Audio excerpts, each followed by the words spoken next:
Pemirsa, polisi telah menahan dan menetapkan status tersangka kepada R, pelaku pembacokan seorang mahasiswi Fakultas Hukum Syariah UIN Suska, Riau. Pelaku R yang merupakan mahasiswa semester 8 fakultas yang sama dengan korban diamankan setelah membacok dengan kapak wanita idamannya F di ruang kelas di saat korban sedang menunggu jadwal ujian. Usai korban bersimbah darah, pelaku kemudian diamankan pihak kepolisian dan dibawa ke Polsek Bina Widya, Pekanbaru. Dari pelaku, polisi menyita barang bukti berupa sebilah parang, kapak, dan pakaian korban. Menurut pengakuannya, dirinya nekat membacok wanita idamannya itu karena persoalan asmara. Ia merasa sakit hati dan dendam karena menduga F menolak cintanya. Kini korban tengah dirawat intensif di RS Bayangkara Polda Riau. Karena kondisi luka yang cukup serius, korban akan dirujuk ke RSUD Arifin Ahmad Pekanbaru untuk penanganan lebih lanjut. Motivasi adanya motif untuk niat pelaku melakukan suatu tindakan melukai atau melakukan penganiayaan dengan ada latar belakang yang sebenarnya ada rasa dendam atau rasa sakit hati dan sebagainya. Untuk korban berapa kali mendapat luka bacok, Pak Kabit? Di bagian apa? Di bagian apa saja? Di bagian kepala dan juga ada di bagian lengan juga ya, di lengan tangan. Dan ada berapa kali, Pak Kabit? Ya, lebih dari satu kali, lebih dari satu kali ya, 1 sampai dengan 3 kali. Diketahui peristiwa pembacokan dengan menggunakan kapak itu terjadi pada Kamis 26 Februari. Di saat korban sedang menunggu jadwal ujian di ruang lantai 2 seorang diri. Pelaku kemudian tiba-tiba membacok korban dengan sebilah kapak di bagian kepala. Tak puas sampai di situ, pelaku terus memburu korban hingga keluar kelas dan terus melukainya. Akibat perbuatannya, R dijerat dengan pasal 468 Undang-Undang Nomor 1 Tahun 2023 tentang KUHP baru dengan pidana penjara maksimal 8 tahun atau 10 tahun penjara jika mengakibatkan korban meninggal dunia. Effendi Rusli, Berita 1, Pekanbaru, Riau. Dan pemirsa, untuk membahasnya sudah ada AKP Anggi Rian Diansyah selaku Kasat Reskrim Polresta Pekanbaru. Selamat pagi, Pak Anggi. Pagi, Mbak. Iya, Pak Anggi, bisa Anda jelaskan kronologi terkait dengan kasus ini sebetulnya seperti apa dulu perkaranya? Untuk perkara ini, Mbak, secara global terkait kronologinya, untuk si pelaku sendiri dekat dengan korban dari sejak KKN bersama-sama.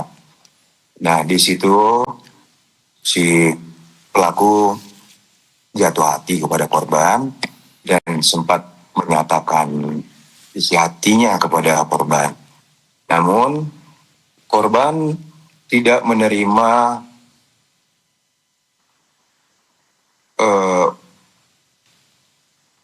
perasaan yang diutarakan oleh pelaku karena korban sendiri sudah memiliki kekasih.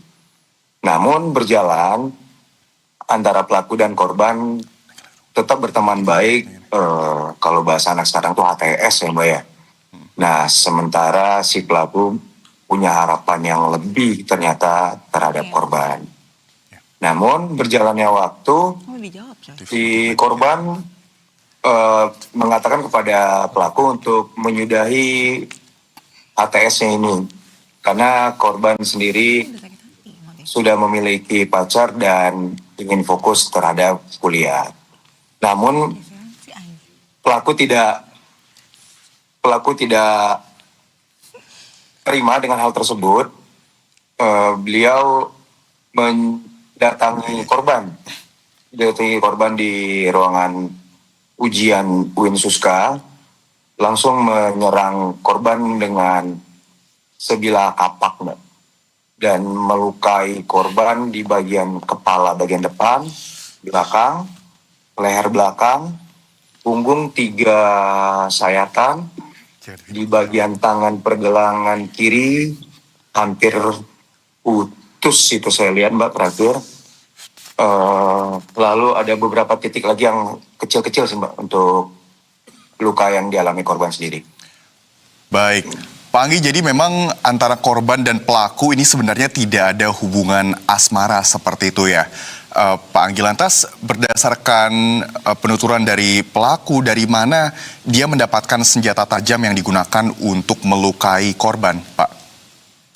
Kalau untuk kapak dan parang memang dia bawa dari rumah, Mas. Jadi Oke.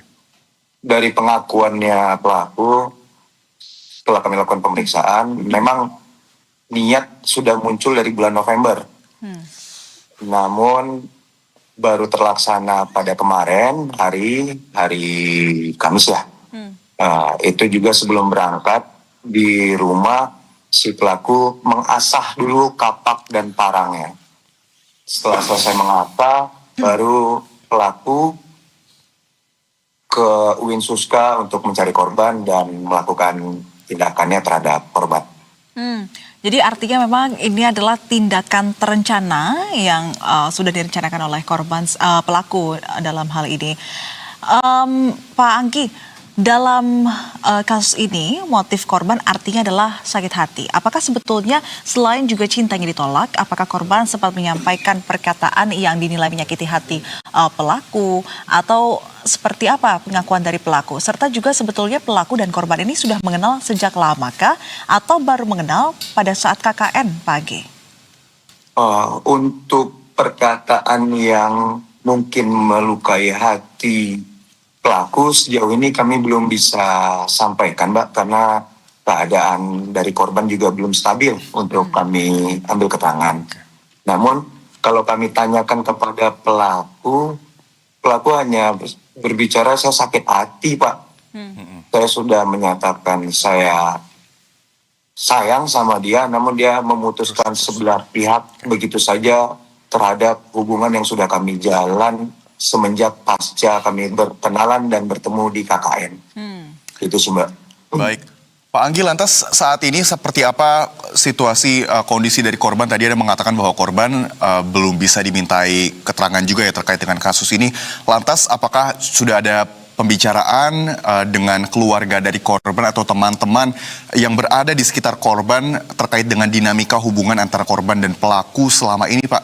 Karena kan November ke bulan Januari ini ada jeda waktu yang cukup panjang, sekitar sebulan, 2 bulan. Lantas apakah memang selama waktu tersebut pelaku masih berhubungan dengan korban atau seperti apa? Oke. Kalau untuk itu, Mas, untuk korban sendiri tadi pagi Bapak Kapolresta Pekanbaru bersama Bapak Kabid Humas Polda Riau sudah menjenguk kembali untuk korban, yang mana kemarin korban kami rujuk di Rumah Sakit Bayangkara Polda Riau. Namun karena harus dilakukan operasi, kami rujuk lagi ke Rumah Sakit Daerah Arifin Ahmad dan sudah dilakukan operasi tadi malam. Oke. Dan tadi pagi jam 9.15 kami ke ruangan inap korban.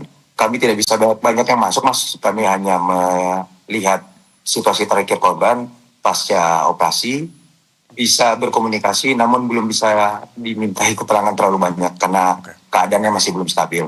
Namun untuk teman-temannya dalam waktu dekat memang mau kami panggil, Mas, ke kantor untuk kami mintai keterangan untuk pendalaman terkait info-info yang mungkin harus kami tambahkan di dalam BAP kami. Demikian. Baik, Pak Anggi, dalam pemeriksaan pelaku, apakah ini juga disertai dengan pemeriksaan psikis dari pelaku, serta juga atas perbuatannya? Pelaku ini akan disangkakan dengan pasal berapa? Jadi untuk pelaku sendiri, Mbak, kemarin setelah kami melakukan pemeriksaan dan tadi malam juga kami lakukan pemeriksaan lanjutan, untuk tindakan yang sudah kami lakukan, kami sudah cek urin yang bersangkutan, yang mana kami takutkan pelaku dalam keadaan pengaruh obat-obatan. Namun setelah kami lakukan pemeriksaan urin, yang kami dapatkan hasilnya negatif.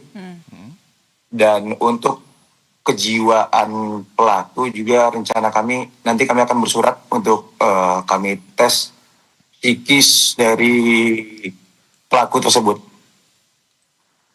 Untuk itu kami mohon waktu mungkin nanti untuk mengajukan pengajuan ke psikiater, Mbak, untuk melakukan ini kejiwaannya pelaku. Untuk penerapan pasalnya sejauh ini kami akan menerapkan pasal 459 KUH pidana dan atau pasal 458 junto 17 KUH pidana dan pasal 469 KUH Pidana Undang-Undang Nomor 1 Tahun 2023 tentang Kitab Undang-Undang Hukum Pidana. Mungkin itu nanti ancaman maksimalnya sekitar 17 tahun, Mbak. Baik, kita akan tunggu terus bagaimana kabar terbaru dari korban. Semoga juga situasinya, kondisinya lekas membaik dan juga bagaimana nantinya kelengkapan dari kasus ini. AKP Anggi Riandiansyah, terima kasih atas informasi dan juga waktunya Pak untuk bisa berdiskusi, berbagi informasi bersama kami Kasat Reskrim Polresta Pekanbaru. Selamat kembali beraktivitas Pak Anggi.